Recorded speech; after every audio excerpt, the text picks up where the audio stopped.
Now, over to our timeless truth. As I said, our message today is titled A Truth for Young People and Old People and everyone in between. So we have a couple of very special guests. Now, I'm just going to put it out here that I am the in-between, and I've asked a young person and an old person to join me today. So let's throw to the other camera. Oh, no, I just realised we've missed it. We've got two in-betweens and one young.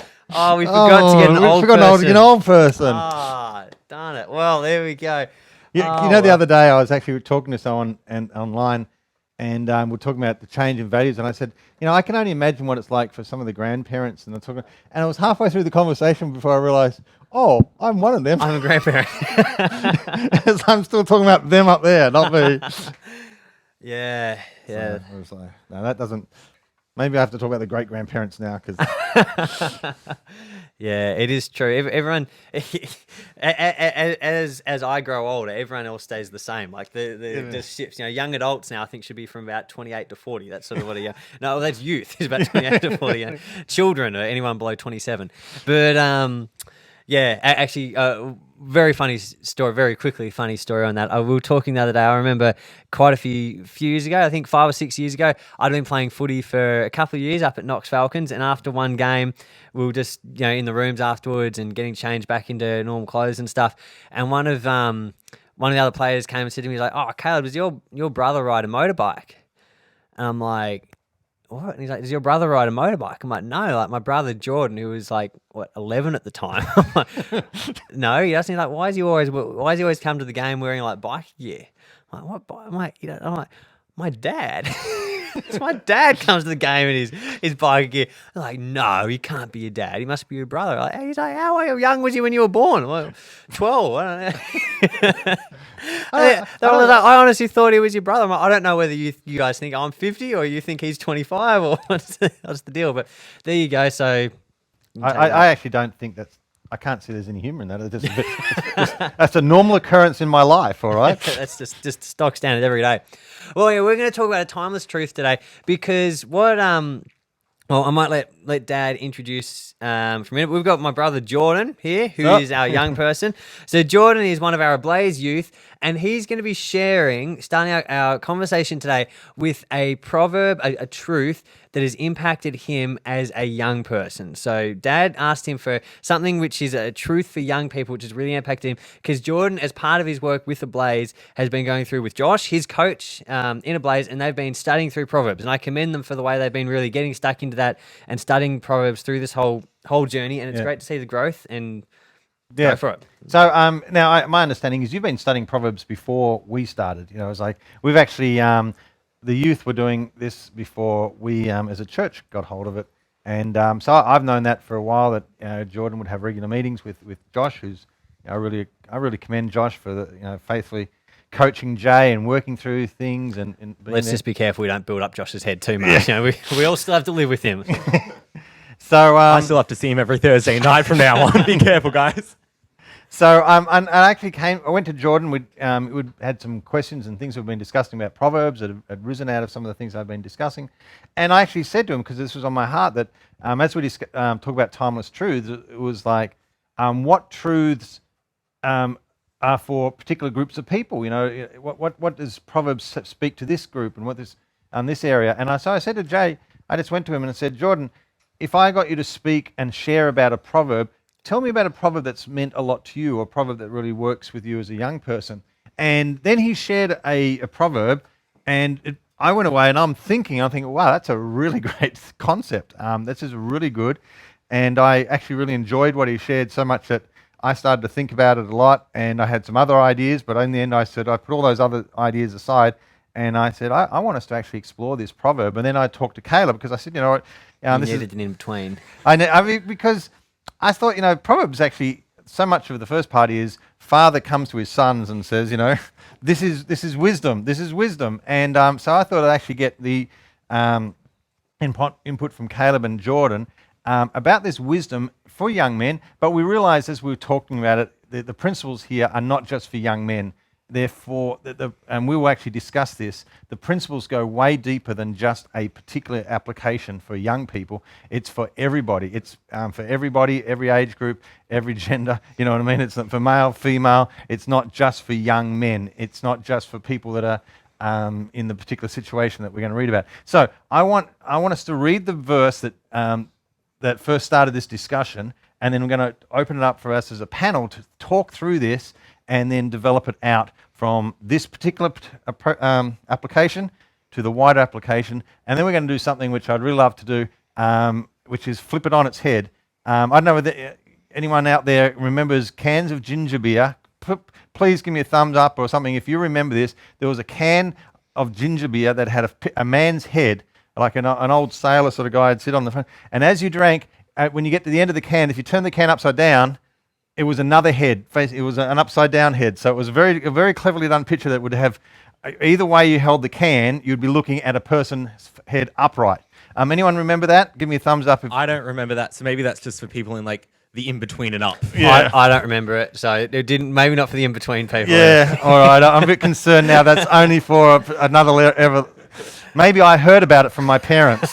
All right, and that wasn't. But we're going to take the truth and turn it and flip it over. And what you find with this truth is it works both ways. It's a reversible truth. So we'll explore that as we get on. So let's start off with the actual truth from Proverbs. So if we can bring that up on the screen, thanks, Josh. So this is talking about wisdom, looking out and helping a young man, a foolish young man. And it starts off while I was at the window of my house looking through the curtains. I think there was one translation like that. So looking through the Venetian blinds, looking through the shutters. And so I was actually going to name this this discussion "A View Through the Venetians." All right, but anyway, I think what we've done is better. Anyway, so Graham remembers, but Judith doesn't. Oh dear. Oh dear. Yeah, you can put that comment up for us. So Graham. Graham remembers, but I don't, says Judith. So that's obviously before Judith's time. I'm not sure if that's a typo, but Richard said which age group you're in based on which gender beer you've had. Is that meant to be ginger beer? I think it's meant, yeah. Anyway, so wisdom looks and sees a young person walking along. Now, that's not the truth that Jordan shared So wisdom with me. is this pro. So it's almost as if wisdom is talking. Yeah. It's like wisdom is personified. So Yes. wisdom is like a person Yes. telling the story. So we listen to this, imagining that wisdom is speaking. So wisdom as a person is speaking, and it says, I looked out my house and I see a person walking. And you think, oh, that's just a person walking. But in the same way that someone who is an expert in an area can observe things that everyone else doesn't get by just looking, or they can see beyond what's happening. It's like an expert physician can say that person's got a problem here or something like this. Wisdom looks and sees what everyone else sees, but wisdom sees beyond and understands. That's good. All right, so wisdom is looking with a perception that the average person doesn't have. And what do they see? It says, while I was looking out the window of my house, looking through the curtain, I saw some naive young men, and one in particular who lacked common sense. And that's why we brought Jordan today. We found one in particular who lacks common sense. So I'll be wisdom looking through the window as you guys can. Yeah. And so I saw this naive young man, one in particular who lacked common sense, and he was crossing the street near the house of an immoral woman, strolling down the path by her house. And Jordan actually said, this is the verse I want to talk to you about. So I immediately called up Josh and said, what in the world have you been teaching my son? No, I love the fact that young people are actually working, Jordan and Josh are working through Proverbs, because this is the timeless truth that we all need. But Jordan said, well, why don't you share, Jay, why was it that this particular verse, he was crossing the street near the house of an immoral woman, strolling down the path by her house. Why did you highlight and say that was a verse that was really important to you as a young person? I think, for me, when I was reading through this proverb and stuff, I was looking at it and I found a couple of things interesting. The first thing is actually, if we go back, I think 2 verses. Oh, no, only one. And it says, the first thing is where it says, I saw some naive young men, and one in particular who lacked common sense. So that, to begin with, this isn't high level wisdom. This isn't Moriarty versus Holmes. Like this is like to wisdom. This is just how to not be an idiot to wisdom. Like this isn't the crazy thing. It's like, oh, you finally cracked into this level. It's like, no, this is just the common sense to wisdom. I found that really interesting. It's like some things that we're like, oh, we could never get to this. It's like, no, that's just common sense. It's one of the basics. Exactly. And then as it Could I just put out there that maybe we should like, I know the book of top Proverbs could be entitled like "How to Not Be an Idiot." Maybe that's this sermon series. Maybe that would have gotten more clicks. But how to not be an idiot. Yeah, carry on. I could send that to. And then as it says in verse 8, he goes and says he was crossing the street near the house of an immoral woman, strolling down the path by her house. And I found it really interesting the fact that he doesn't say, I saw this naive young man who lacked common sense going into the house of the immoral woman. He said, I saw him crossing the street near the house of an immoral woman, strolling down the path by her house. Yeah. And I found that quite interesting because I think society and culture and like my generation and stuff, we focus on the last part. We focus on the result. Whereas wisdom really looked at, hey, this is the path he was taking. And it's like to wisdom almost in a sense he was cooked the moment he started on the path. It was like wisdom didn't wait to see the end. It was like, oh, no, look at this idiot. He's started on this path. Obviously that's where it's going to take him. And I found that so interesting that wisdom is like, I think often when we think of ourselves as wise, we think of ourselves as being above it all. We think of ourselves as better than this. We don't need these things. But true wisdom says, hey, I'm not even going to go near the path of that. Yeah. True wisdom says, hey, I'm wise enough to know how human I am. I'm wise enough to know how weak I am. So I'm wise enough to know I'm not even going to step down this path. That's so good. It's not. Wisdom isn't a level where you are so wise you no longer are going to do any of the foolish things. Wisdom is recognizing how dangerous and tempting and how easy it is to fall into those things if you don't put in safeguards. So I thought that was really, what a lesson to learn early. Wisdom is not the point where I'm going to be above sin. Wisdom is where I'm going to be so cautious of sin that I'm going to be aware of its danger well before I get to it, because wisdom can see it from the early stages, not just when it happens. We only get to see it sometimes when we fall into it, but wisdom can see it very early. And that takes an expert eye, and it also means that you sometimes can be labeled a bit stupid because it's like you say, I'm not going on that path, and people say there's nothing wrong with the path, there's nothing wrong with that road, there's nothing wrong with where you are. And he says, no, it's not because the road is wrong, but it's where it's leading I don't want to be. Today that can be titled as weak. Oh, look at you. You're not brave enough to go down there. You're not brave. You're not like us. You're not good enough to do that. Yeah. Wisdom, what society sees as weak, wisdom can see as brilliance, as strength, because it's like, hey, you're strong enough to know your own weaknesses, and you're not too proud to try and cover them up, sort of thing. Yeah, that's so good. Kate, have you got any comments? I was just going to read some more verses from that. Yeah, well, that should we read the rest of the passage? See what happens to this man who's strolling down this road, and then we can discuss that a bit more. Okay, so let's get. So it was twilight in the evening as deep darkness fell, and so as he's walking, it's getting nighttime comes, and it gets darker and darker, and suddenly it's and it's interesting. Often a lot of stuff happens in an area that in daytime it wouldn't happen, but in nighttime things do happen. And I'm not just talking about now physical dark and light, but it's actually true that I remember I've been in areas where we were walking around, going shops and stuff, and I felt very safe and fine.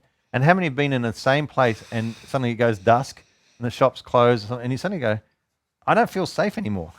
I felt safe 6 hours ago, so I'm in the same place, but now I'm no longer safe. Yeah. And wisdom recognizes that the same place can be dangerous in different times and circumstances. Sometimes people say, well, I'm fine. Yeah, you're fine because everything is fine. And I want to be upfront and honest here. Hopefully that's what I want to be all the time. It's strange that I've got to. This is unusual. Yeah. So, when I speak to my boys and any of the men in our church, an area that I immediately thought of like this is something I've always been very careful is my relationship and connection with women. Once I'm married, I am united by a covenant with Christine, and that's a very happy relationship and a very good relationship. But I also realize there's women in the lives of people, the church and everyone else, but I always make sure that relationship has a different level and it's well at arm's length. And some people sort of say, I can be friends with a woman, and that doesn't mean I'm living in adultery. I can have a woman as one of my best friends, and it doesn't mean that I'm cheating on my wife.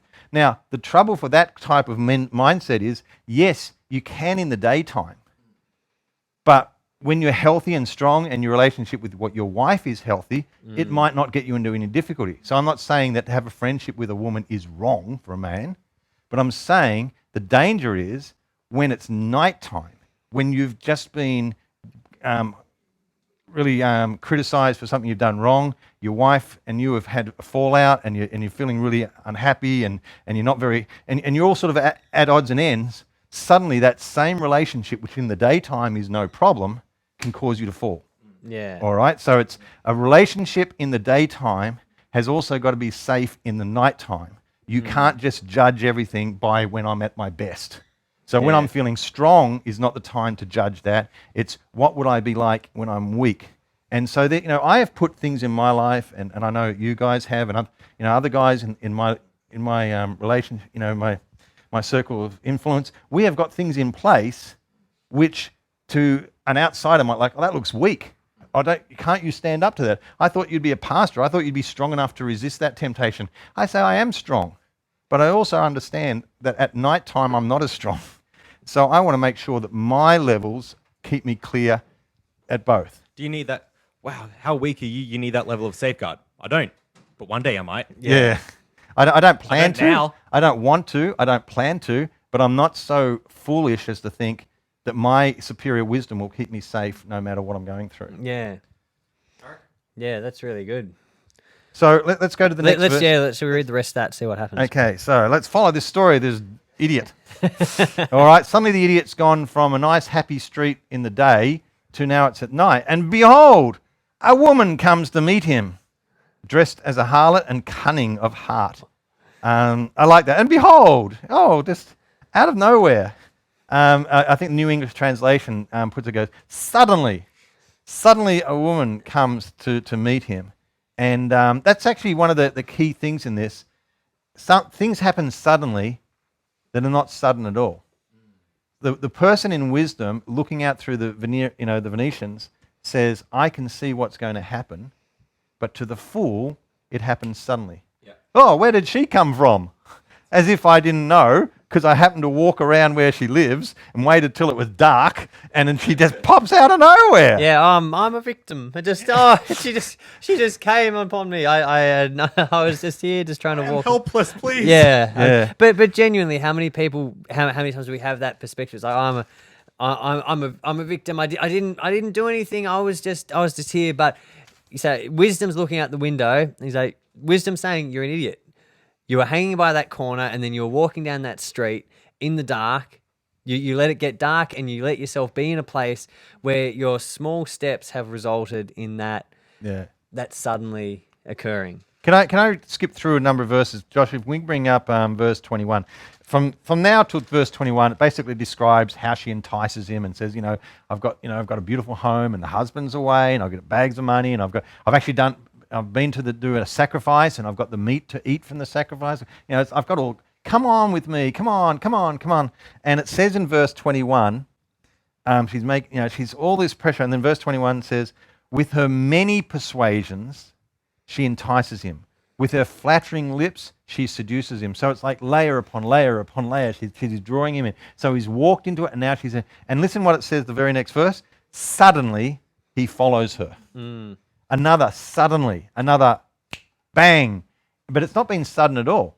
It said many persuasions, many flatteries. He's walked there. Things that happen suddenly, when you actually dig deep, they're not sudden.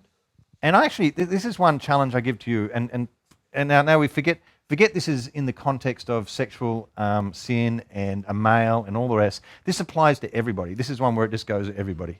And I'll tell you this, when you fall into an area of sin, an area that's got you entrapped and everything like that, one of the best things you can do is ask God to say, God, I am blind to what I've really gone through here.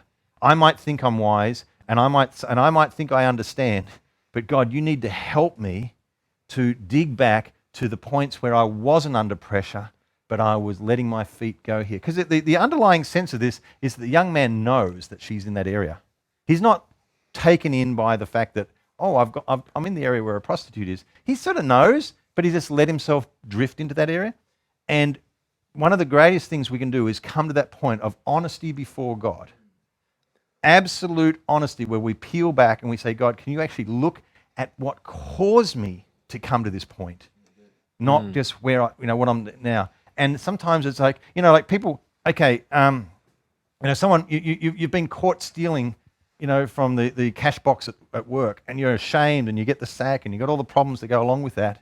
But you know what? It doesn't start when you first put your hand in there.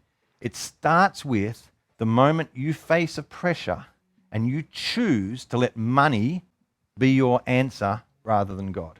Yeah. The moment you let money be your satisfaction, the moment you look at your bank account and you see $500 in there and you smile and you let yourself feel warm and fuzzy because I've got money in the bank, you have put your trust in that. And the moment you see the bank account go down and you get fearful, that is the core issue. Putting the money in the till is the result. But a lot of people can't go back and own honestly where it starts and go to the very core of it. But until you do that, you'll just not put your hand in the till, but then you'll put your hand in somewhere else, and then you'll put your hand in somewhere else. It just keeps getting manifested because you can't deal with it. You've got to let God go to the core, and it's going to be a heart issue. And at the core of every sin, there's going to be an issue between you trusting God or you trusting yourself. That's good. Can I just throw up a couple of comments? Kyra did a comment, the later one there, and which is exactly what you were just saying. If you want to pop that on the screen for us, it says, that's so true. Things that appear to happen suddenly and not suddenly at all, the result of our upstream actions, what we've accepted and allowed into our lives, it didn't seem to be all that bad. Yeah. So you might remember that a few weeks ago, we were talking about the concept of upstream and downstream in Proverbs, Proverbs doesn't just deal with what's happening in your life right now. It deals with the upstream wisdom, which is the things upstream that led to where you are now. And that's often what we're talking about here is we're not just saying, oh, you stole from your till at work, or you're, in this case, the man, you've gone in and committed adultery with a woman. We're saying, no, that issue actually started upstream when you allowed yourself to wander around the street there, let your mind wander there, let yourself wade around to the dark, or like you said, it started upstream when you let yourself feel this need for money, or let your trust become in money. That was the upstream portion. And now the downstream outworking is that you've fallen into sin and something which has trapped you and which is a problem. Richard also had a great comment just a few before that one there. And he said, in this story, if you replaced the immoral woman with a raging fire or a radiation zone, people would say that this is obvious. Because it deals with spiritual things that can be hard to see, people ignore the danger. That's a really good point, isn't it? I think radiation zone is a better... Radiation zone is invisible, and you hear the warning label, but people walk right past it because they say, I'm fine. Yeah, exactly. You can't see it, but it's dangerous, and so you're radiated. Exactly. But then you have to deal with the consequences. So that's the power in this story. What we're saying is that these things happen suddenly. It's like I love that verse where you highlighted there. I think in my physical Bible, the ESV, which I don't have with me here, I think it says all at once. He follows her. It's like all at once. He's like, okay, I'm just gonna do this. But really, the outworking is an all at once. Yeah. But there's a lot of small steps and small compromises and small decisions. Yeah. And putting himself in an environment and a place that has allowed him to be in that position where all at once, suddenly he's made a big mistake and done that. And I think that's such a good truth that can be so relevant to all of our lives, is that letting those little steps, those little seemingly not so bad, a bit innocent steps, when you let yourself step further and further and further and further, they lead to those all at once moments where it's like, oh man, I've done something I really regret. Oh man, now I've really bought something. I've got to deal with a broken relationship, or now I've got to deal with I've lost a lost job or something else. Those all at once moments come from allowing yourself to get a little bit too close to it, to wander near the corner of her street, to wait till it's twilight, to walk down that road. Yeah, exactly. It's it's the truth of things like poison. Poison never tastes like poison, otherwise no one would drink it. Do you know what I mean? Poison always is flavored and put in other things, but it's the poison. And so you've got to become very discerning that say, no, I'm not even going to. It's like trying to drink a cup of tea around the poison that's in it. Yeah. I can handle this. Yeah. No. You can't. One thing I'd like to point out as well, and I think particularly for young people and youth and young adults and stuff like that, I remember when I was first reading through this part of Proverbs and stuff, and like you start reading it, and like obviously you read like about the immoral woman and the prostitute and all that stuff, and it's like, and the Bible makes it seem almost a bit like the language used is a bit extreme in a sense, and it's like the problem is when it's extreme, then that can become an excuse that I don't actually deal with that. But God really put on my heart to try and make this relevant to my life, and it's like, while we're talking, when like you hear like about like the immoral woman, like automatically your mind goes like professions and jobs and stuff like that and specific people. But it's like, this is actually also just talking about in your own life. It's like, oh yeah, maybe you're not out there on the street corner of the prostitute, but what about that person that you've gone back to date again who broke you 3 months ago? Oh yeah, I'm not doing. It's like, oh yeah, maybe I wouldn't go to that extent. But what about that person that you know is just a bit toxic, but you just keep going back to anyways? What about that person who we're not actually dating, we're just going to the movies this Friday? Yeah. It's like when you put it into the concept, the perspective of your own life, it becomes a lot more relatable. And I think for me, I realized it's like, oh, this proverb that seemed so extreme and far beyond me was actually, I could like pick like 4 or 5 places in my life where it's like, oh yeah, look at that, look at this relationship, look at that. Oh yeah. And suddenly you can find it way more as soon as you don't try and think too extreme and use that as an excuse, but actually say, hey, where is this in my life? Who's that person around me? Yeah. And while I might not do it, it may not seem as extreme as the Bible, but that's actually still happening in my life with this person or happening here. Or that's a really good point. Yeah, you don't want to read this and say, well, I'm not visiting a prostitute. This doesn't apply to me. No, that it's a picture that then you, like you said, you put in your own answer to what that enticement is. And, it might not be as an extreme as visiting a prostitute. Do you know what I mean? That's a pretty extreme sort of action. It might not be that. It might be something like, oh, I'm dating a guy, you say, a high school girl say, oh, I'll date the guy. I know he's a bit toxic, but, he's a fun guy. We're just going to the movies. Do you know what I mean? You can make excuses based on your circumstances, and say, well, I'm not visiting a prostitute, but, I might just, search the web for a little bit for, a bit of, enjoyment sort of thing. Hey, these things, just take, I agree pretty much what you said, take what is your thing that you're facing and insert that into, and then look at it. Yeah. I think, as you said, like, that's so true. I think it's so, as you said, like, for young people and stuff, like, think about it, like, in terms of, like, the people in your school and people in your, like, people at your work, people around you, your friends group, like, there's people around you that it's like, oh, yeah, maybe, as you said, it's like, yeah, I'm not doing that. I'm just doing this. Yeah. And it's, and even another thing is not just in those relationships, but like friendships. There's friendships. It's like, yeah, no, I'm not hanging out with that person anymore. I'm just responding to their text. I'm not hanging out with that person. I'm just checking out their Instagram profile for the 4th time this week. And it's like, I'm not hanging out. Like, I'm just going to the movies because no one else is going to go see it with me. And it's like, that can apply to all relationships. It's like, oh yeah, I'm not. No, I'm not doing that. But did you do that? Yeah, but that was different. Exactly, it was different. I'm not going back to it. It's just this once. Yeah. Yeah, that's good. So we've got this story. We've got this this beautiful picture that Proverbs has put together, where wisdom is looking and sees a man who goes and he steps, goes to the corner of a street, and then he walks on a street, and then lets it get dark, and then all at once falls into this pit basically where it ruins his life. And I think it's really important just to quickly note that what we're talking about here is not like a legalistic, you must follow the rules, don't do the wrong thing. But wisdom says, you know what, if you allow yourself to go down this road, if you allow yourself to drift into sin and stuff like that, it'll ruin your life. It actually goes on to say, the end of that scripture, if I was to pull up here, it says that the very last verse there, verse 27, maybe you could pop that up quickly for us, Josh, Proverbs 7:27. It says, her house is the way to Sheol. It literally means the grave or to death, going down to the chambers of death. So it's actually, he's saying that her house, by going into her house, it's like he's stepping onto a slippery slope to death. It'll kill him.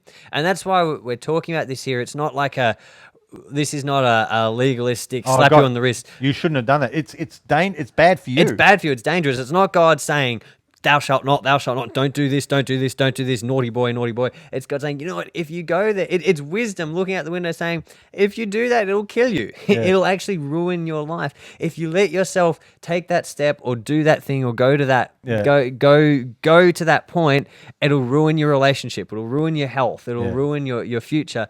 And so wisdom looks at and sees this. So we now have this picture for our lives, and maybe we can talk about how we apply and how this works. Or do you have something else to share? No, I want us to move on to that. Exactly right. How this applies to us, that we can say, all right, how does this apply? This picture of wisdom. Imagine wisdom's looking through the shutters at your life and saying, all right, what does wisdom see? You know, it might not be to do with sexual immorality, but does wisdom see me chilling out on the corner and going down a street that's leading me to something that wisdom would be like, that's going to hurt you. Yeah. That's not going to be good for your future. Your future is not going to be good by you chilling out down there. And you're like, I'm not doing anything. Wisdom's like, you're hanging out at the corner. You've got a real problem with laziness. And I'm talking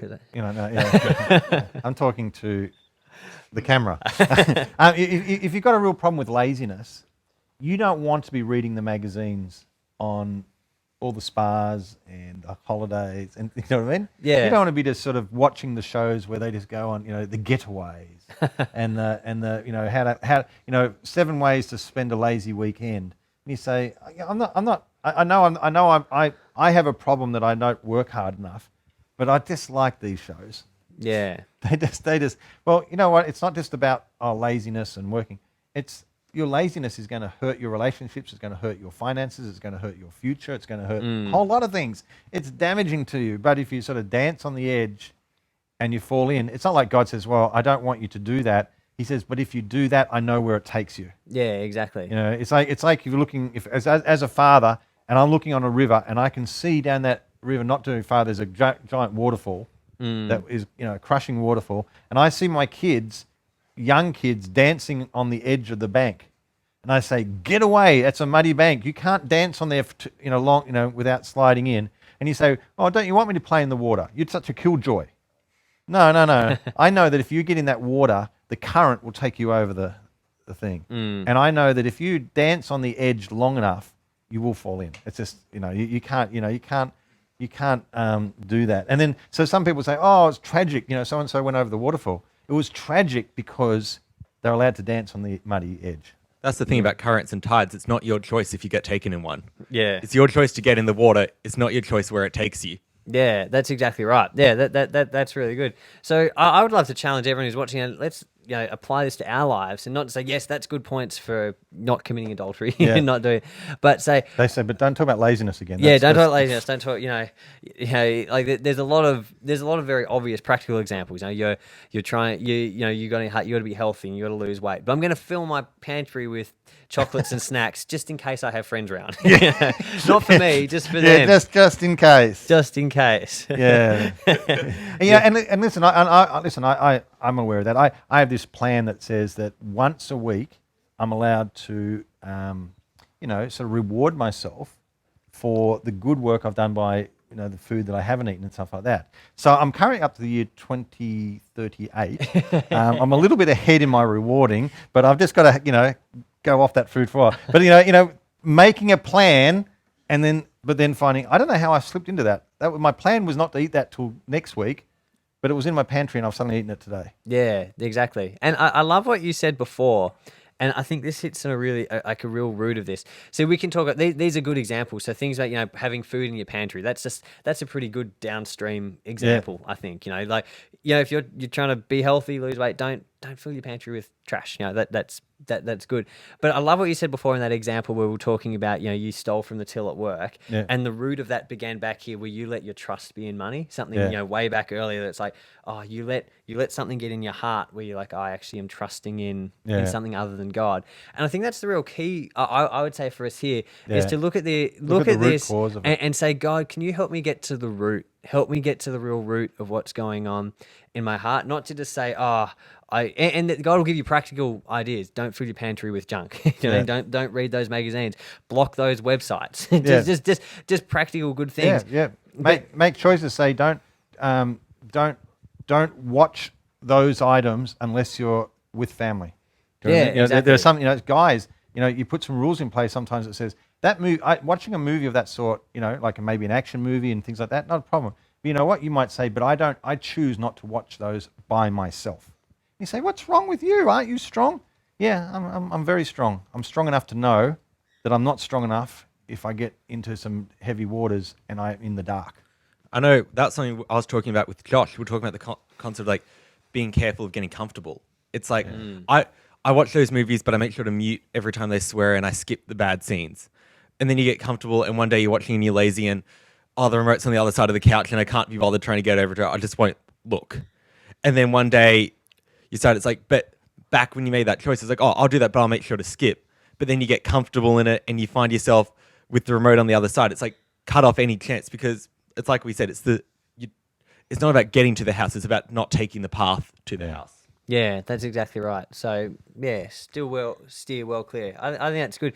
Do you have any more thoughts? Because I know we want to flip our can of ginger beer and talk about the other side quickly before we finish off. But do you have any more thoughts or anything around this, like how we as people can apply this to our lives and how we can say, all right, it might not be sexual immorality, but how can I identify some of the street corners I'm hanging around and what can I do about that? Well, that was one of the things I actually asked Jordan. Yesterday we were going for a drive and I something up from the shops and I said, Jordan, we've been talking around this. What is a practical example of a road that you've avoided?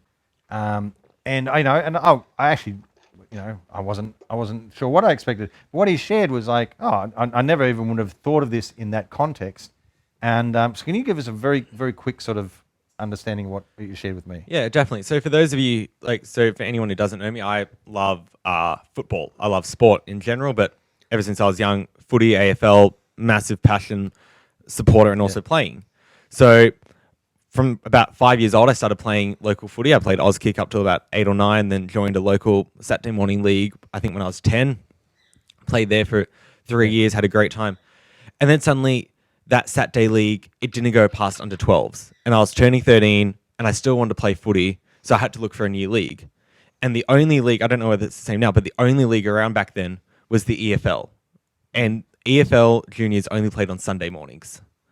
So suddenly I was hit with this choice. It's like, wait, I've played footy all my life and now I have to choose. But it was always okay because football would be on Saturday mornings, church is Sunday.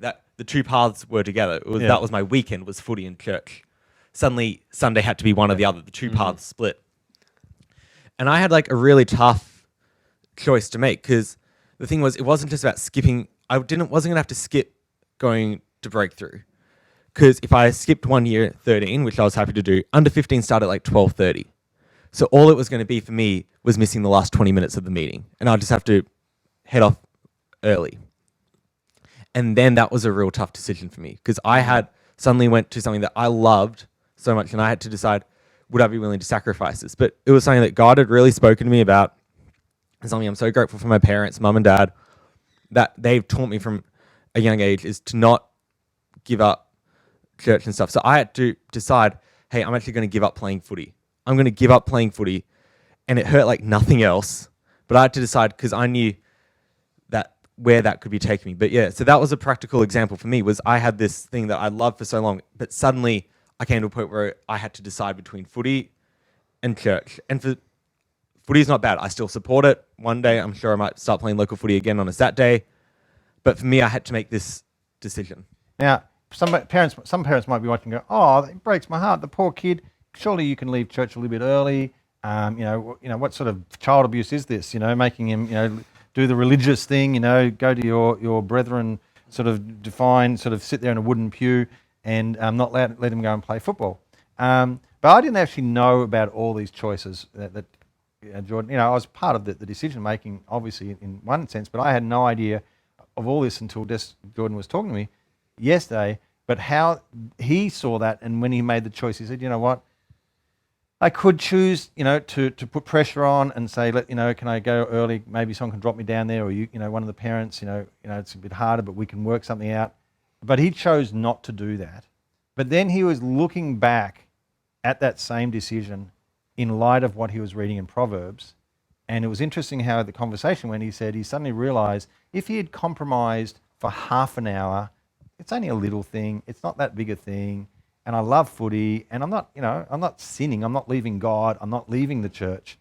I'm just compromising this one area. He suddenly saw it in light of, oh, hang on a sec, but I was making a choice that was taking me away, and how much he was actually talking, you don't, sometimes you say, I would never step over there, but I make one step towards it. That's okay. And then another step. And then eventually when you look up, suddenly the step to walk away from God, which he would never have chosen to do. He said, I never would have walked away from God, but I suddenly realized if you add step after step, suddenly when you find God's a long way away.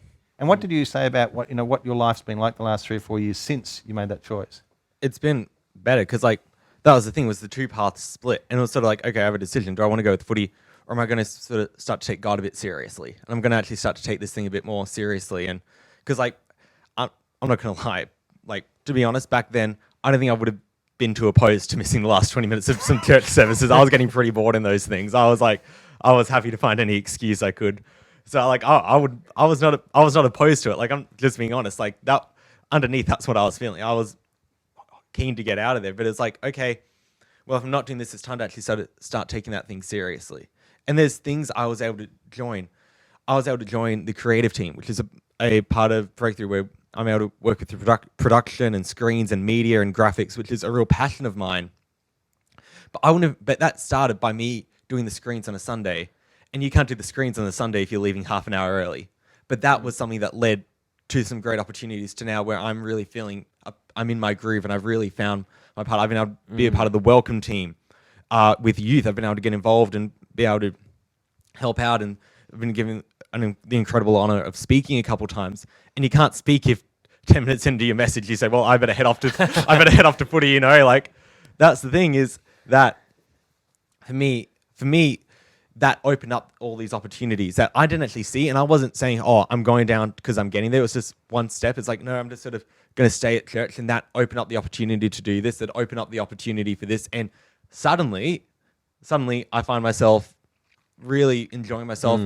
I feel closer to God than I ever have, and I feel closer to I'm using my skills and passions for God a lot closer to that than I ever have, and it's all because of these things that I decided.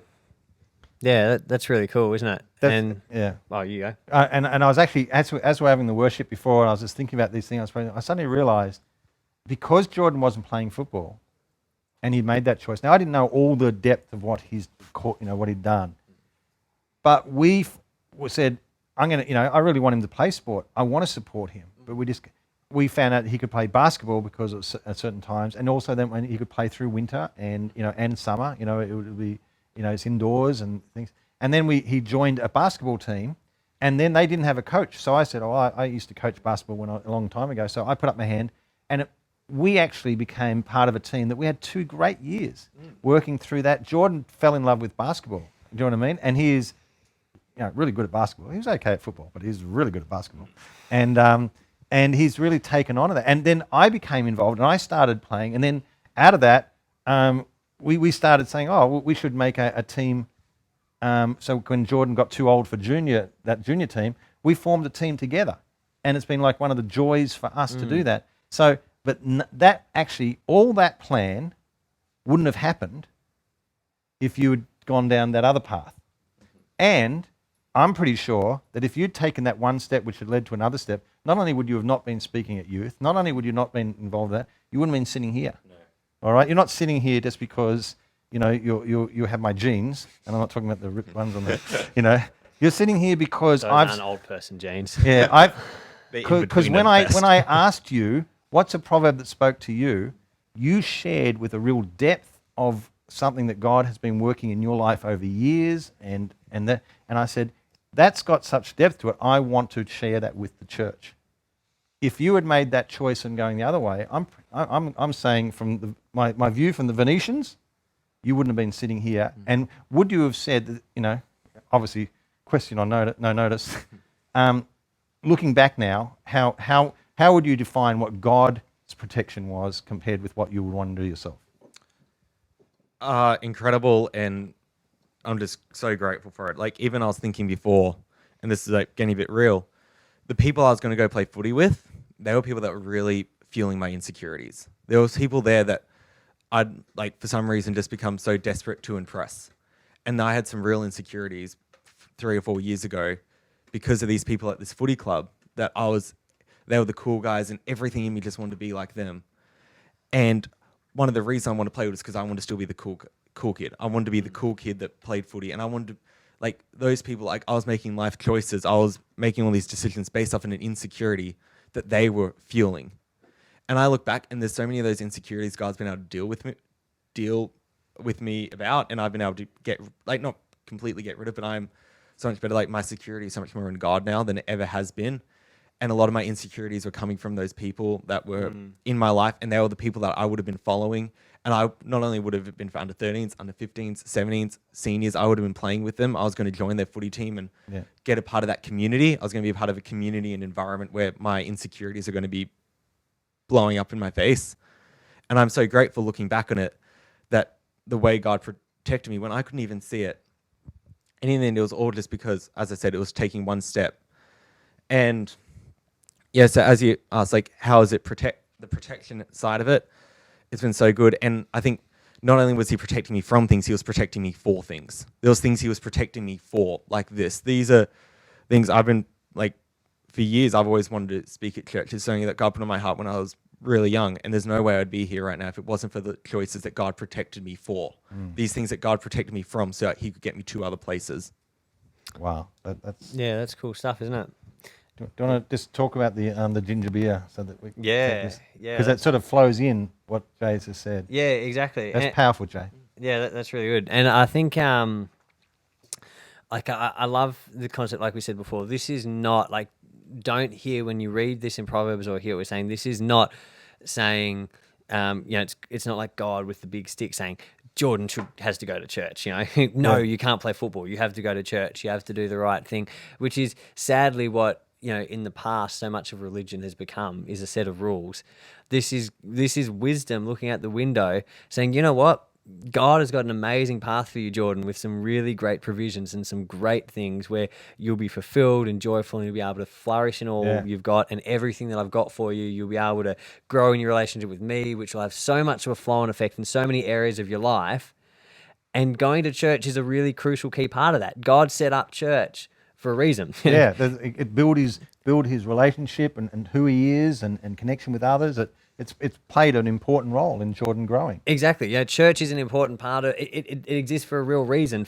It's not just ticking a religious box. Yeah. It's a place where we grow and develop and grow each other and grow in what God's called us to do. And like Jay said, it's not just about saying, oh, now I'm a better Christian. He's like, now I'm flourishing as a photographer and as a graphic designer because I've joined the creative team and I've got this amazing outlet and I'm in a grow team every fortnight, growing in these skills and doing all these things that come out of that. So we're not just talking about, hey, you need to tick your religious boxes and then God will be happy. Yeah. We're saying when you go the path that God has got, it flourishes and it thrives. And Jay is an example of that. And that example he's saying there. And God, like I think last week we were talking about in Matthew chapter 6, he says, seek first the kingdom of God, his righteousness, and all these things will be added to you. Yeah. God hasn't said you have to just suck it up and go and sit in your pew at church and you can never play sport.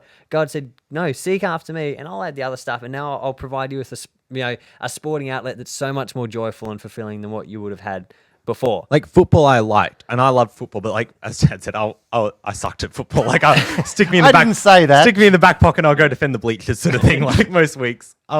But like basketball, that's actually like gone from just like something to like it's something I love. Like I stay up at night watching analytical basketball breakdowns of plays and stuff like Yeah. that. It's like basketball has gone to something like that. And as you said, it all started. It was things that I actually never really thought of basketball until I needed to look for it. And I wouldn't have had to look for basketball if I didn't. Yeah, if you were lose caught, football. if you're in that environment, this other one wouldn't Nah, have, never. would never have come There's up. friendships I've grown out of Yeah. it. Me and Caleb, like, we play basketball all the time. Like, I love it. It's like one of the- I win. Yeah, he does. Yeah. One of the best parts Make sure you put about that on record. one of the best parts about like my relationship with you and Dad is basketball and what that's grown in the last couple of years, and that never comes if it's not. Yeah, This. exactly Yeah. right. That's really good. And so, and we're talking about sport. We're talking about playing sport. It's a, it's not a spiritual thing, but God looks like God rewarded Jordan for his decision.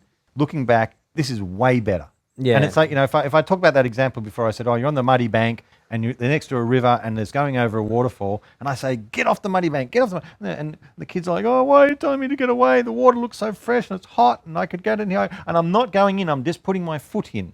I'm just, and I'm like, get away. And people at the time think, oh, you're so cruel. You're taking away from the coolness of the water and the fun and the this. And I say, get away, because I know not only the danger of that is, get up and over here where I can see, there's a lake on this side and there's jet skis and there is power boats. This side is awesome. But if you just hang on to that side, you'll never get this side. You'll Yeah. get the danger and the destruction, plus you don't get the flip side of what God actually, God is a really good God. If you serve God, you never come out second best. That's great. Yeah.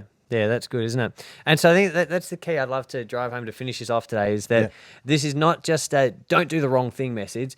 This is a get on the right side. Find where God's leading you and get wholeheartedly amongst that, and then and see what suddenlies open up out of that. Remember before when we were talking about that concept, how suddenlies are birthed out of lots of little steps. It's like the suddenly where he went into this woman's house came out of him hanging around at the corner and then going down the street and then letting it get dark and just crossing all these little steps, and then he was in this environment. Yeah, he listened to lots of little words in his ear, and then suddenly he makes a big step. Exactly, yeah. Getting himself in an environment where it's easy, and suddenly he just finds himself making that step.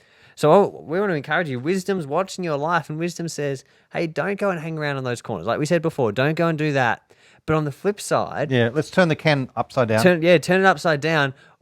Get in an environment where your suddenlies are positive. Yeah, Do you mean it's the same principle. You do the little things over it. You listen to the word, you do this, you pray, you suddenly do, and suddenly you look around and Jordan, you didn't sort of say, oh, suddenly you got to speak on a Sunday morning. No, that was 3 years of little things, but suddenly it's here. A great example, me and Josh, our weekly catch up in his coaching, that started, and I didn't really want to do it because it was frustrating and it was taking my Thursday nights, and I felt like I was feeling a bit guilty because I was never reading my Bible or any of this stuff. And then suddenly I look back and everything I found that I spoke about today about this proverb came from one of those meetings a couple of years ago. But that was just a decision. You know what? I'm just gonna see this through a bit further. Then suddenly, oh my goodness, where am I? We're up here speaking about a proverb that came from something that underneath I was sort of desperate to close down and stop up because it was getting annoying, because I was like, oh, I'm not doing what I should be doing. It's just making me feel guilty and upset and couldn't play my PlayStation on a Thursday night anymore. And it's like, but suddenly, look what's happened. It suddenly, step by step, it becomes something that it's the insecure you 3 years ago. God's helped you become so much more stable and sort of not have your securities based on the wrong thing. Mm-hmm. You've been able to build those foundations, and now you're starting to build on that, and you're starting to enjoy things. Mm-hmm. And but it didn't come suddenly. But it did come suddenly. Mm-hmm. It's step by step. So you can flip that whole thing over. Do the right thing. Get amongst the right people. Be listening to the right things. You're traveling into work. Put on a podcast. Listen to a message. Be feeding yourself with the Word of God. I heard Stephen Furtick say, he was listening to breaking news all the time, and guess what? He got broken. It was damaging him. He was making a joke, but he said it was at the start of COVID. He was listening to the news all the time, and he said it was affecting him. It was breaking him, and so he said no. So he had to make a choice not to feed on that, But then you flip it over and you choose to feed on something else. You choose to put this into your, and in the same way as that gradually can wear away, this can gradually build you up. Do you know what I mean? You see the waters can gradually chip away at a rock and make it weak. But I've seen other places where sediment can be laid layer upon layer, and suddenly you've got like a foundation that has been laid over time. So flip the can over and use these same principles to get the good suddenlies. Yeah, that's exactly right. And that's probably the challenge we'd love to leave you with is to use this and steer clear of that. Don't go hang out on the street corners and the streets in the dark where you shouldn't. Let God deal with that with you, like we said earlier. And we talked about that earlier on. I challenge you to get that for yourself. But then on the flip side, use this for the good. Say, all right, where am I going to position myself so that I have these good suddenlies? And I'd love to close sort of with this thought that we talked about a bit earlier, that the man in this story in Proverbs, he was open and ready for this. His bad suddenly because of the environment he'd put himself in. He let him be in a certain part of town by a certain house in the dark, and that environment lended itself to that. He was surrounded by the wrong people. He was in the wrong place. Think about what environment can I put myself in so that my suddenlies are good. I challenge you, even like a thought I'd love to give you is think about where would you love to go? Think about what is it that's in your heart that you'd love to see. Maybe it's I'd love to see my family be peaceful and joyful. Maybe it's to be able to prosper and thrive in my work. Maybe whatever it is, and say, what environment should I plant myself in for that to prosper? Jay's story is a great one. He chose to plant himself in an environment of church, to say, I'm going to wholeheartedly plant myself in this. I'm going to... And not just be there. He made the choice to start engaging in it. Yeah, exactly. I'm going to engage in church. I'm going to not just be there on a Sunday because I have to, but I'm going to engage. I'm going to be part of the team. I'm going to catch up with Josh in a life group during the week. I'm going to get around people who are growing after Jesus. And in that environment of saying, you know what, I'm going to jump headlong into an environment of people growing after Jesus. I look back after a couple of years and you know what? I've grown a heap, and now here I'm sharing on Sunday and I'm grown in this, and I've got these creative skills, and God's worked out my life beautifully with my sport and everything else. And so by saying this is the environment I'm going to immerse myself and I'm going to wholeheartedly launch into, then God's worked the rest out. So I challenge you at home to say, God, what is it that's in my heart where you're taking me where I want to go? And then what environment can I launch myself with? Proverbs says, there's a proverb that says, walk with the wise and you become wise. Yeah. So God, all right, who do I need to walk with? Who do I need to, what environment do I need to immerse myself in so that then my suddenlies are the positive suddenlies, not the negative suddenlies? Very good. Did you guys have anything to share further on that? I think one other thing is, just with what we were saying before, it comes back a lot to what Dad said at the start. In the end, go back upstream of that issue with footy. It wasn't about footy. It was about, I don't know whether I had a full trust. Did I have trust God enough that I believed His plans were better than mine? Did I trust God enough that I believed He had something better than this footy team I wanted to join? Did I trust Him enough that I thought this church service I'm in is actually going to be better for me? Yeah. Probably I didn't, but I had to say, even though I can't see it, I'm just going to trust Him that it will be. And I'm just going to jump into something that makes no sense, something that was incredibly uncomfortable and painful and frustrating. I'd cry on a Sunday when I see other go past a local footy club, but it was about that trust. It's like, I'm going to trust God that in this, He has a better plan for me and His ways are better than what I can see. Yeah, that's the core of it. Yeah, that's good. That's excellent. And that's the key, is get to the core, get to the root and say, God, ultimately at the base of this, we trust you, God. I trust you that what you've got for me is going to be the best. And so I'm not going to hang out on those street corners. I'm going to immerse myself in your environment and what you've got and know that that'll be the best. Yeah. So why don't you guys pray for everyone who's part of this to close today? Let's do that. Let's do that. Father, I thank you for those, Lord, we've had the privilege of sharing with, and Lord, and we do it with that full understanding. Our wisdom doesn't make us immune. Our wisdom doesn't make us bulletproof. Our wisdom is the wisdom that we need and continue to need and must use every day. And I thank you, Lord, that wisdom, we say, comes from you, and you help us and you grace us to be able to make it work. And Lord, I do declare that if we trust you, we declare your plans are always better. Yeah. Lord, you Your plans for our lives are always better than our plans for our lives. Lord, Adam and Eve proved, they said, oh, this is a good way, and it was disaster. We declare that your way is the good way. In Jesus' name, amen. Amen. Amen. We Thank agree you. with that. Yeah, well, thank you guys. Thank you, Jay. Why don't you put your hands together for Jay, everyone on live stream? Thank you. Do you like Thank that you for round having of me. applause? That was Loved pretty. it. Yeah, that's what we get every week That's what because we you don't feel press the like. button. Beautiful. I can't believe it. But genuinely, thank you. That was cool. And I encourage you, everyone who's watching, part of this at home, I encourage you to take those words to heart and say, God, what is the root for me? What is that root? How can I step back and find that root? And so I'm gonna, like Jay said, how can I find that root? And then so I'm gonna wholeheartedly put myself in an environment where I'm gonna grow and I'm gonna flourish in all that you've got for me.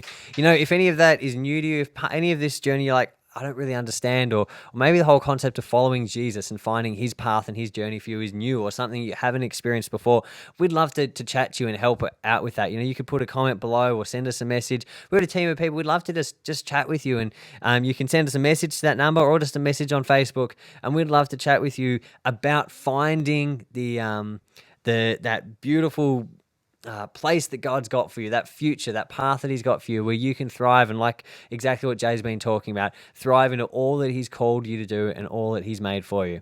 Well, be blessed, church family. We love you guys. Super kids, don't forget your code word, which is on the screen below me. So if you missed any letters, jot them in right now. You can quickly get those and then head to the website to put that code word in and get your fun points and all the awesome prizes you'll be getting there. Don't forget, during the week, we've got Tuesday talks on Tuesday night live here on Facebook at 7:30. Highly encourage you to get amongst that. There's some really quality teaching there that'll help you to walk wholeheartedly into the life that God's got for you. And if you're not already part of a life group or growing with a grow team through the week, I wholeheartedly recommend get amongst it. If you're not in a life group, text that number below. You can text the word group there to sign up, or again, just send us a message. Life groups are a great way that, like we've been talking about today, you grow during the week just doing life with other people. And that's a great way to get in that environment where you're saying, I'm in the midst of a group of people, we're growing after Jesus, and I look back and suddenly, you know what? I've grown. I've grown as a follower of Jesus, and my life is so much better off. So I highly recommend to do that. But be blessed. We love you guys. We're praying for you, and we'll see you again next Sunday.